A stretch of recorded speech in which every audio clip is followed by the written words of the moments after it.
Hello and welcome to the Sea of Thieves Season 10 preview.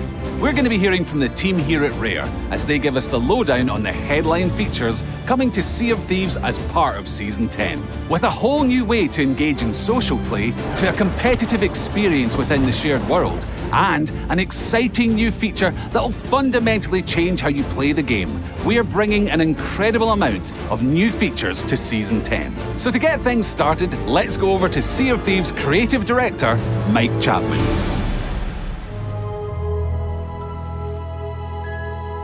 Hello everyone. Firstly, I'd like to take this opportunity to thank you for your patience and understanding regarding the delay to Season 10. We know that Season 9 has run exceptionally long. But what this means is that Season 10 will now very much be a super season. When Season 10 launches on October 19th, it will feature the experience originally planned for Season 10. But for November will include the experience we planned for Season 11. And for December, something a little bit different. A new way to play and enjoy Sea of Thieves, something we've been thinking about for a very long time.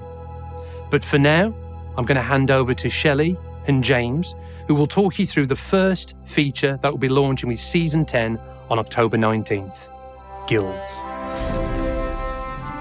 In Season 10, we're introducing guilds, which is a new way for players to form meaningful bonds beyond their immediate crew and builds on the uniquely engaging social gameplay of Sea of Thieves. We believe that being part of a crew and playing together is one of the best ways to experience Sea of Thieves. We wanted to bring that experience to more players more regularly. Guilds bring players together under a shared name and identity with common goals, which really gives players that framework to experience the best of the shared social gameplay. With guilds, you can have 24 of your friends, or enemies if you like to keep them close, in the guild with you at any one time. We kept it at 24 so the experience was an intimate affair, making sure that you knew everyone who was contributing to your success. Any captain who has their own ship is able to create a new guild because you need that very first ship to be pledged into the guild. But beyond that, anybody can join the guild, whether they're a captain or not. When you set up a guild, you get to choose a few unique properties on it. You get to give it a name, something unique to speak to your guild members. You get to give it a motto to make sure that you're all striving for the same goal. And also you can choose the branding, the pictures, the iconography that really will show your guild off. Once you join a guild, you can pledge any of your captain ships into the guild, and you can also choose whether or not to share it with your guildmates. If you share it, they can take it out even when you're not online. All your cosmetics and your identity, all your trinkets and paintings, everything will be as you left it, and they can even progress the captaincy milestones on that ship while you're offline. No matter whether you want to go and collect loot, whether you want to fight under the hourglass, any action you take in the Sea of Thieves will progress your milestones forward. Even better, you can progress while you're offline. Your friends can be sailing under your guild banner when you're away on holiday or asleep, so you'll come back refreshed and possibly with a shiny new hat. As everyone in your guild contributes to earning that shared guild reputation together, you will unlock new and unique rewards for you and your guild. And you can even earn a distinction at every 100 levels of reputation, unlocking further rewards. Guilds brings players together like never before, and we're super excited to see the guilds you create when Season 10 launches on October 19th. In November, as part of Season 10, we're launching a brand new voyage called the Skull of Siren Song. The Skull of Siren Song is our first competitive voyage, and it'll see players share the same treasure maps and compete and race to collect a single piece of treasure. Like other world events, the Skull of Siren Song will appear randomly throughout your session, and when it's active, you'll see this ghostly note appear pinned into the mast, and you can interact with that, opt your crew into the event, and take part.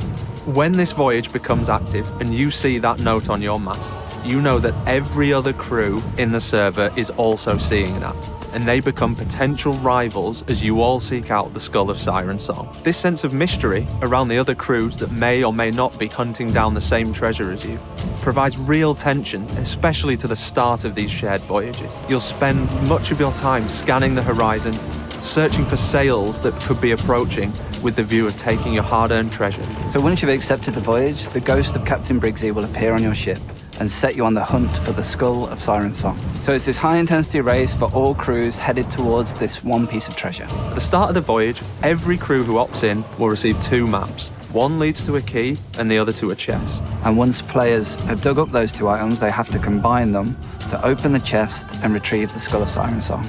So in the early stages of the voyage, one crew might have the key and another might have the chest. And at any point, these items could come together or change hands, or a new ship may arrive and take both of them. And this kind of unpredictability makes these stages really exciting, as no one's quite sure what's about to happen, and you have to react to all sorts of different circumstances. So what I love about it is the quest isn't over till it's over. Someone might have the key, someone might have the chest, but you can see the beacons in the sky, you can track them on the world map table, and you can ultimately sail well, play well together as a crew, and intercept them and steal the treasure for yourself. Once the chest has been opened, the Skull of Siren Song belongs to the crew who opened it, at least for now. This new item is a powerful weapon that can be used against other crews to defend your ship, but it also comes with its own set of challenges. So once you've got the skull on board, you have to protect it with your crew. But that skull is cursed, and that's going to make your ship slow down, which means other crews will slowly start to catch you up. So whether you've got the skull on board or whether you're chasing after the skull, it's not over until it's over.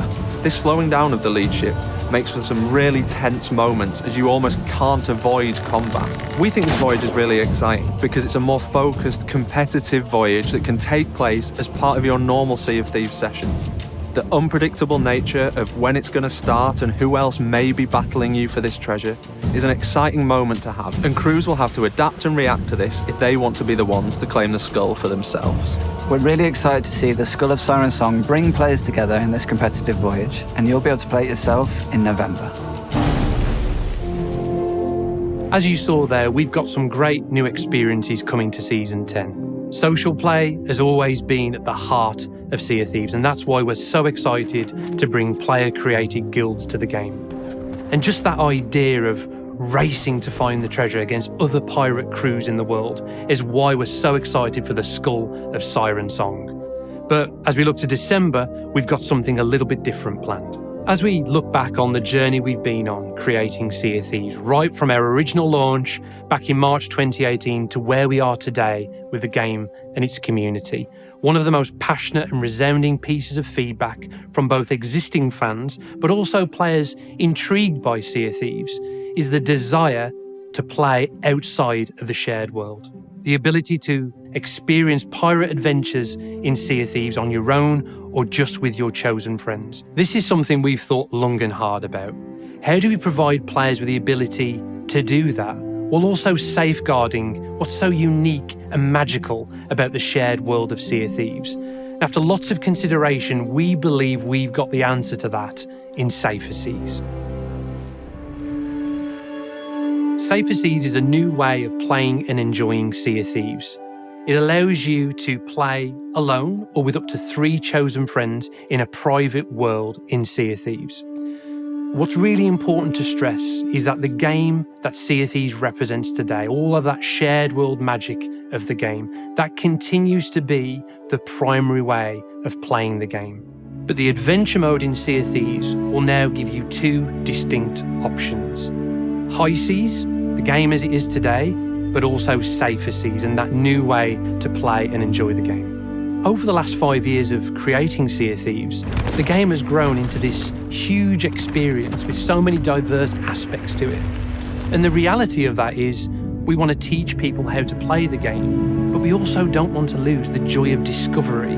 So the way we think about Safer Seas is as a great way to learn the essentials of Sea of Thieves, to be able to learn the flow and the pace of the game before then moving on to High Seas. And alongside allowing newer players to get to grips with the game, it also allows experienced players to truly immerse themselves in the world and take it at their own pace, experiment and see everything the world's got to offer on their own terms. So we see Safer Seas as very much a complementary way of enjoying Sea of Thieves, a new way to enjoy the game with your friends or to immerse yourself in the world. Safer Seas won't evolve separately with its own unique features. It just provides that new window into experiencing Sea of Thieves for the first time. So when we think about the specifics of what progression means in Safer Seas, as I mentioned earlier, we want this to be a way to learn about the game, learn about the systems and how to progress in the game. So players will earn progression in certain trading companies, but it will be at 30% of the value of what you'd earn in high seas. So both progression and gold will be earned, but at 30%.